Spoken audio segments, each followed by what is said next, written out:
Hello student, कैसे हैं आप सब। एक बार पुनः से कोचिंग क्लासेस पर स्वागत है। उम्मीद करता हूं आप सब अच्छे होंगे, मस्त होंगे, बेहतर होंगे, आपकी पढ़ाई बेहतर चल रही होगी। बच्चों, क्लास 12 केमिस्ट्री एनसीईआरटी में चैप्टर 5 स्टार्ट है। बोर्ड एग्जाम 2024 के लिए निरंतर आपके लिए वीडियोज लेक्चर आ रहे हैं। इस चैप्टर का नाम है उप सहसंयोजी यौगिक कोऑर्डिनेशन कंपाउंड्स, जिसमें आज आप लोग सीखने वाले हैं बर्नर का उप सहसंयोजकता सिद्धांत, अर्थात बर्नर का सिद्धांत। अल्फ्रेड बर्नर ने सन 1893 में यह सिद्धांत प्रस्तुत किया था, जिसके कारण उन्हें 1913 में नोबेल पुरस्कार से सम्मानित किया गया था। कहने का मतलब उप सहसंयोजी यौगिक के बारे में तो आप इस चैप्टर में स्टार्टिंग से ही पढ़ते हैं, लेकिन किसी यौगिक को उप सहसंयोजी यौगिक नाम किसके कारण दिया गया, तो वो हमारे थे बर्नर साहब, अल्फ्रेड बर्नर साहब। इन्होंने उप सहसंयोजी यौगिकों में जो बंध बनते हैं उससे संबंधित या उसकी संरचना से संबंधित इन्होंने अपना पूरा एक सिद्धांत प्रस्तुत किया, जिसके आधार पर इस प्रकार के यौगिकों को उप सहसंयोजी यौगिक के नाम से जाना गया या कहा जाता है। अब बच्चों, आपको यहां से क्वेश्चन कैसे पूछा जाएगा उसके बारे में थोड़ा समझिएगा। क्वेश्चन कैसे पूछा जाएगा, बर्नर का उप सहसंयोजकता सिद्धांत या बर्नर के सिद्धांत को समझाइए। तो इसके सिद्धांत में आपको कम से कम इसके जो प्रमुख रूप से एक प्रकार से सिद्धांत के बिंदु हैं, ये 5 से 6 बिंदु हैं। चाहो तो उसे आप 4 बिंदु में भी लिख सकते हो, चाहो तो उसे आप एक लाइन से लिख सकते हो। तो इनके जो सिद्धांत के 5-6 बिंदु हैं, उन बिंदुओं को 2-2 लाइन में आपको लिखना पड़ेगा एग्जाम में, और फिर एक उदाहरण दे करके उसकी संरचना को समझानी होगी। बस इतना ही काम है, ठीक है। एग्जाम के पॉइंट ऑफ व्यू से मैं आपसे बात करूं कि एग्जाम में कैसा क्वेश्चन पूछा जाएगा बर्नर के उप सहसंयोजकता सिद्धांत को समझाइए। तो बस आपको स्टार्टिंग में बताना है कि अल्फ्रेड बर्नर साहब 1893 में सिद्धांत को प्रतिपादित किए। कब? 1893 में। फिर आगे थोड़ा सा बताना है कि जिसके कारण उन्हें 1913 में नोबेल पुरस्कार से सम्मानित किया गया। उप सहसंयोजी यौगिक के बंधन के बारे में सर्वप्रथम इन्होंने प्रयास किया और यौगिकों का नाम जो है उप सहसंयोजी यौगिक कहा गया, ठीक है, जिनके आधार पर निम्नलिखित प्रमुख अभिग्रहित हैं या इनके सिद्धांत के प्रमुख बिंदु निम्नानुसार हैं। अब इन्होंने बताया क्या कि भाई कोई भी यौगिक है, उप सहसंयोजी यौगिक की बात करते हैं, उसमें एक केंद्रीय धातु परमाणु होता है, ठीक है, और उस केंद्रीय धातु परमाणु के 2 संयोजकता होती है। जैसे बच्चों, मैं आपसे कह दूं ल्यूटियो कोबाल्टिक क्लोराइड, मैं थोड़ा सा एग्जाम्पल लेकर चलूंगा तभी आपको समझ में आएगा। ल्यूटियो कोबाल्टिक क्लोराइड, इसका बर्नर सूत्र जो होगा वो होगा बच्चों, बर्नर सूत्र COCl3 × 6NH3। ये बर्नर का सूत्र है। लेकिन अब इसे आधुनिक सूत्र में यदि हम रिप्रेजेंट करें तो इसका आधुनिक सूत्र हो जाएगा CONH3 और ये जो हमारा आयन है वो Cl बाहर हो गया। तो ये हमारा आधुनिक सूत्र है और ये बर्नर का सूत्र है। अब बर्नर साहब ने क्या बताया कि जो हमारा केंद्रीय धातु परमाणु, अब तो हम इसे केंद्रीय धातु परमाणु के नाम से जानते हैं, लेकिन उन्होंने पहले कहा धातु परमाणु। ये जो हमारा उप सहसंयोजी यौगिक है, इसमें एक धातु परमाणु है। इस धातु परमाणु की 2 संयोजकता होती है। उन्होंने अपने पहले बिंदु में क्या बताया कि किसी भी संकुल यौगिक में जो धातु परमाणु होगा वो आयनिक रूप में वो 2 प्रकार से संयोजकता रखता है। आपका होता है प्राथमिक संयोजकता और द्वितीयक संयोजकता। पहला पॉइंट समझिएगा, पहले आप उनके बताए हुए तथ्यों को समझिए, उनके सिद्धांत के बिंदुओं को समझिए। उन्होंने प्रथम बिंदु में ये मतलब अंकित किया कि भाई साहब, कोई भी हमारे पास संकुल यौगिक है, उस संकुल यौगिक में जो आपका धातु परमाणु है उसकी 2 संयोजकता होती है, एक प्राथमिक संयोजकता और दूसरा द्वितीयक संयोजकता। जो प्राथमिक संयोजकता होता है बच्चों, उसे हम आयनिक संयोजकता के नाम से जानते हैं, और जो द्वितीयक संयोजकता होता है उसे अनआयनिक संयोजकता के नाम से जानते हैं या उपसहसंयोजी संयोजकता के नाम से जानते हैं। इन्होंने क्या कहा कि हमारे पास कोई भी यौगिक है, उसमें जो धातु परमाणु है इसके दो संयोजकता होते हैं। पहला प्राथमिक संयोजकता जो कि एक आयनिक संयोजकता होता है, दूसरा द्वितीयक संयोजकता जो कि अनआयनित होगा या इसे हम उपसहसंयोजी संयोजकता के नाम से जानते हैं। किसी भी धातु का जो द्वितीयक संयोजकता होता बच्चों वो फिक्स होता है। जैसे कोबाल्ट का द्वितीयक संयोजकता हमेशा 6 होता है, 6 जिसे बोलते हैं, याद रखिएगा। तो पहला उसका क्या था भाई साहब, यहां पर देखो कि धातु की 2 प्रकार की संयोजकता होती है। धातु की 2 प्रकार से संयोजकता होती है, पहला प्राथमिक संयोजकता और दूसरा द्वितीयक संयोजकता। प्राथमिक संयोजकता हमेशा आयनित हो सकती है और इसे टूटी हुई रेखा से प्रदर्शित करते हैं, देख सकते हैं टूटी हुई रेखा से प्रदर्शित करते हैं। जबकि द्वितीयक संयोजकता आयनित नहीं भी हो सकता है और इसे हम ठोस रेखा से प्रदर्शित करते हैं। यहां पर आपको दिख रहा होगा बच्चों, यहां पर आप देख सकते हैं एक तो आपका ठोस रेखा और यहां पर टूटी हुई रेखा। तो पहला पॉइंट यदि आपसे कोई पूछे कि भाई क्या है, तो आप बता सकते हो कि बर्नर साहब ने बताया कि कोई भी हमारे पास उपसहसंयोजी यौगिक है उसमें धातु की 2 प्रकार से संयोजकताएं होती हैं। एक तो प्राथमिक संयोजकता जिसे आयनिक संयोजकता बोलते हैं और दूसरा द्वितीयक संयोजकता जिसे उपसहसंयोजी संयोजकता के नाम से जानते हैं। इसके बाद दूसरे नंबर में उन्होंने यह बताया कि जो द्वितीयक संयोजकता होता है, जो द्वितीयक संयोजकता होता है, द्वितीयक संयोजकता होता बच्चों, संयोजकता ये आपका या तो ऋणायन होगा, है ना, ऋणायन में होगा, किसमें होगा, ऋणायन में होगा, या तो उदासीन होगा, या तो उदासीन होगा। मतलब ये ऋणायन में भी हो सकता है और उदासीन में हो सकता है।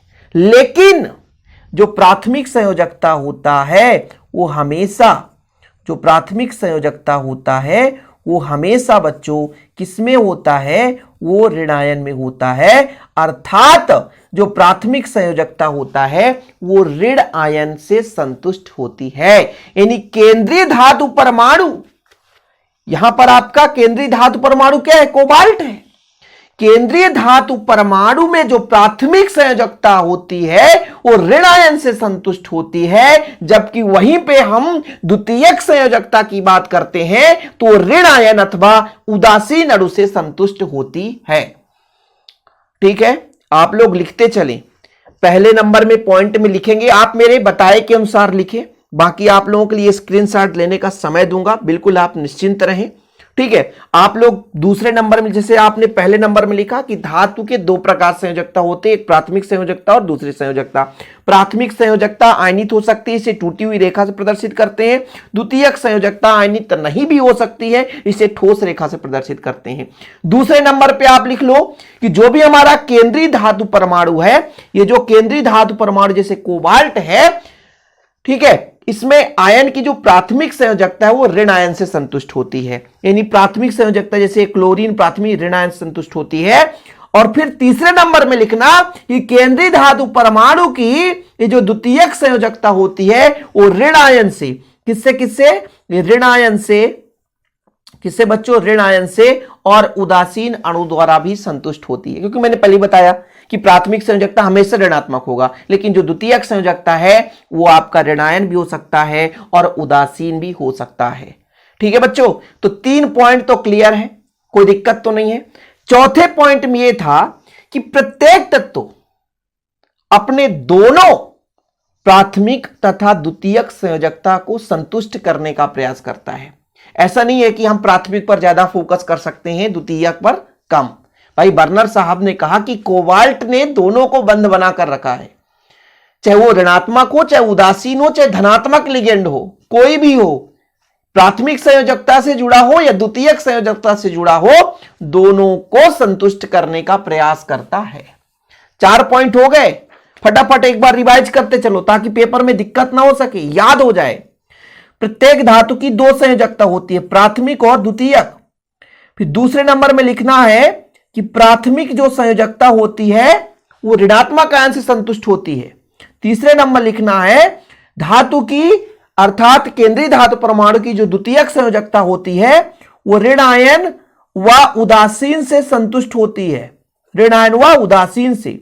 चौथे नंबर में आपको लिखना है बच्चों कि प्रत्येक तत्व यानी प्रत्येक धातु परमाणु अपने प्राथमिक और द्वितीयक दोनों से संतुष्ट करने का प्रयास करता है ना। यह नहीं है कि केवल एक ही को ज्यादा महत्व देगा या दूसरे को ज्यादा महत्व देगा। ठीक। और पांचवें नंबर में यह है कि प्रत्येक केंद्रीय धातु की द्वितीयक संयोजकता निश्चित रहती है, अर्थात प्रत्येक केंद्रीय धातुएं निश्चित संख्या में द्वितीयक संयोजकता को रखती है।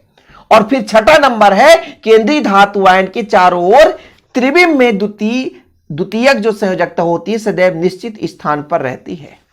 ठीक है। अब इतना आसान नहीं है समझना, इसको जब एक डायग्राम के माध्यम समझेंगे, इसकी संरचना के माध्यम से समझेंगे, जैसे मैं एक संरचना बनाता हूं तब आपको थोड़ा सा समझ में आएगा। जैसे बच्चों अभी मैंने आपको बताया था ल्यूटियो cobaltic chloride COCl3 into 6NH3।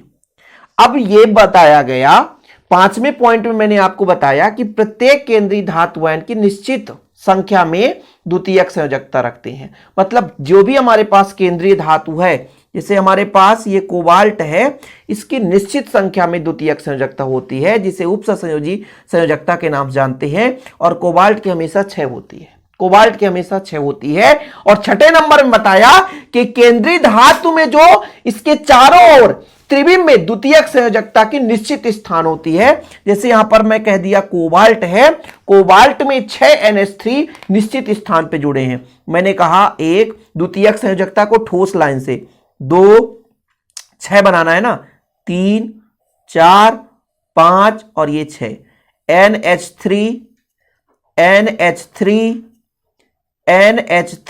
N से जुड़ा है ना संबंध, NH3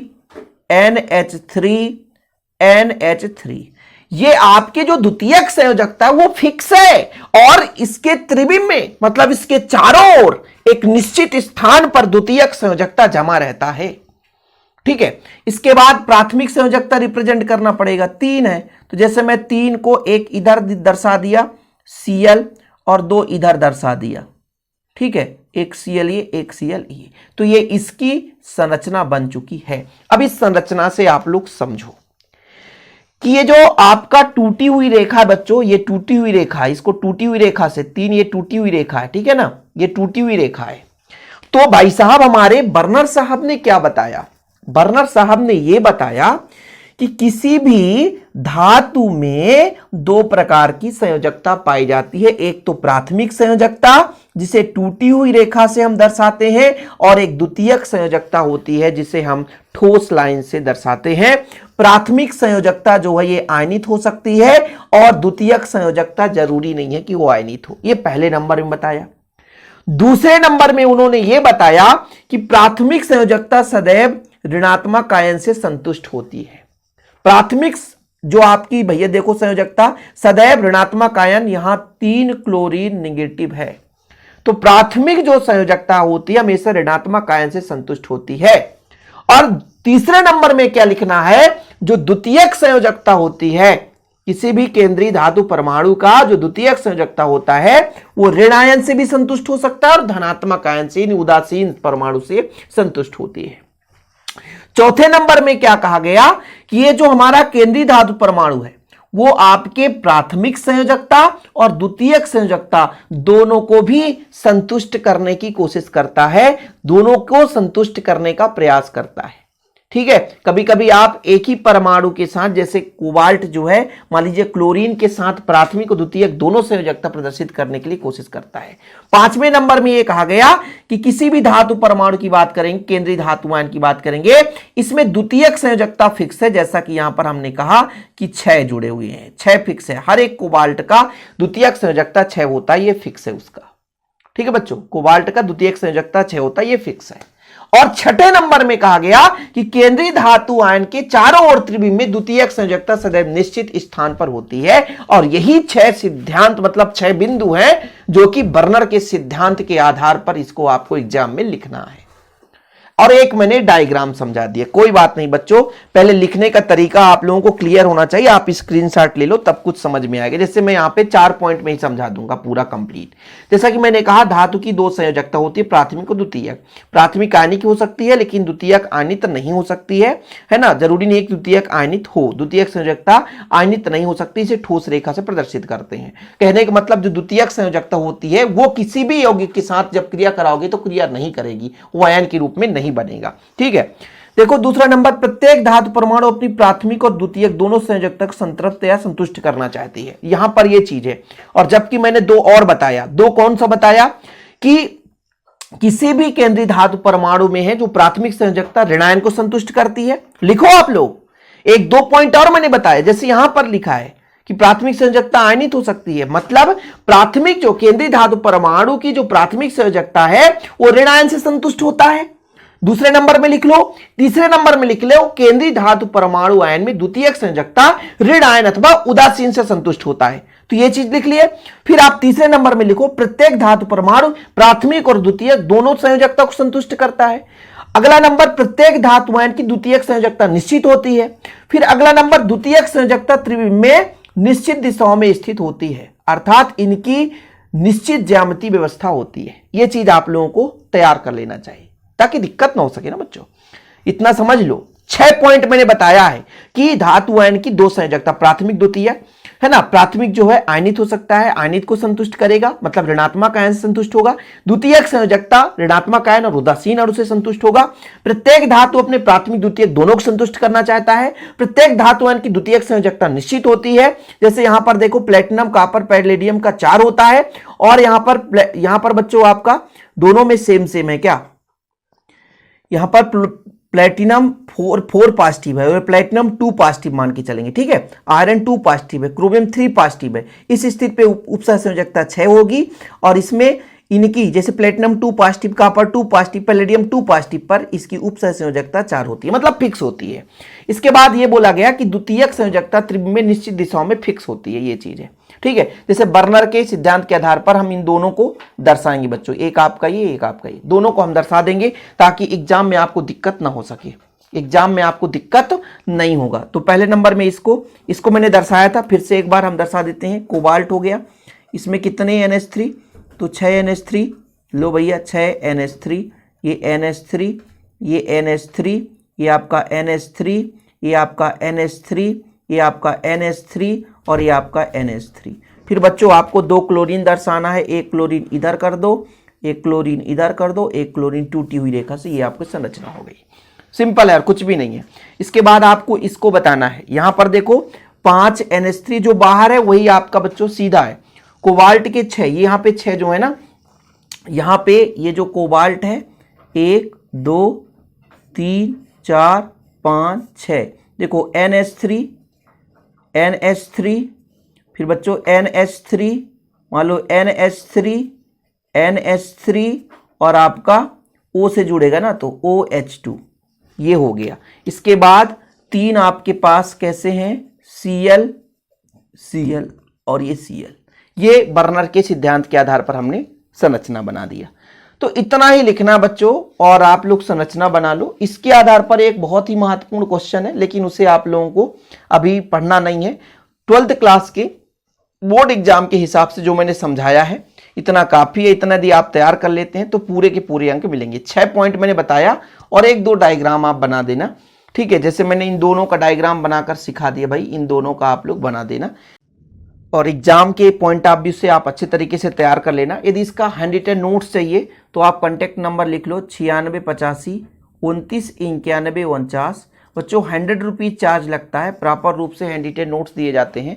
कॉन्टैक्ट नंबर है, इसमें आप व्हाट्सअप मैसेज कर सकते हैं और नोट्स प्रॉपर रूप से ले सकते हैं। ओके, आज के लिए इतना ही। जय हिंद, वंदे मातरम।